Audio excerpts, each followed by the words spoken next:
ఈ రోజుల్లో 50 సంవత్సరాల వయసు దాటేసరికి ప్రతి ఒక్కరిలోనూ కాళ్ళ నొప్పులు కీళ్ళ నొప్పులు రావడం చాలా సాధారణం అయిపోయింది.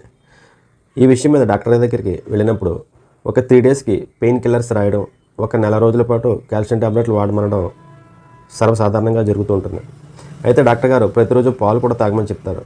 కాకపోతే ఇక్కడ విషయం ఏమిటంటే ఒక గ్లాసు పాలల్లో ఉండే కాల్షియం కేవలం 110 మిల్లీగ్రాములు మాత్రమే.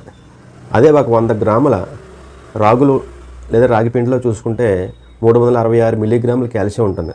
కానీ ఈ విషయం సాధారణంగా డాక్టర్లు ఎవరు చెప్పరు.